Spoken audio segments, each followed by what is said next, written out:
ভারত পাকিস্তান যুদ্ধের পর থেকে ট্রেন্ডিং রয়েছে ব্রহ্মোস মিসাইল। অনেক দেশই অর্ডার দিতে চাইছে মিসাইল। এই মিসাইলটি ভারত ও রাশিয়া যৌথভাবে তৈরি করে। কিন্তু কেন পৃথিবীর বৃহত্তম সামরিক শক্তি দেশগুলি চাইছে মিসাইল? নমস্কার, আমি অনন্ত দুবে আর আপনারা দেখছেন জ্ঞান তথ্য। এই ব্রহ্মোস মিসাইলের সবচেয়ে বড় উপলব্ধি হলো এটা একটি লং রেঞ্জের মিসাইল।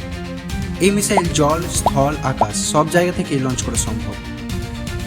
ব্রহ্মোস মিসাইলটি ভারতের ডিআরডিও এবং রাশিয়ার এক প্রাইভেট কোম্পানি যৌথভাবে তৈরি করে, যেখানে ভারতের শেয়ার 50.5% এবং রাশিয়ার শেয়ার 49.5%।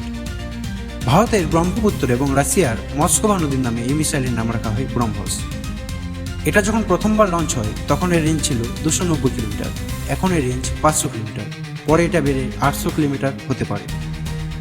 ভারতের ম্যানুফ্যাকচারিং লখনৌতে যোগী আদিত্যনাথ দ্বারা উদ্ঘাটন করা হয়, যেখানে প্রতি বছর 80 থেকে 100টি মিসাইল তৈরি হওয়ার সম্ভাবনা রয়েছে।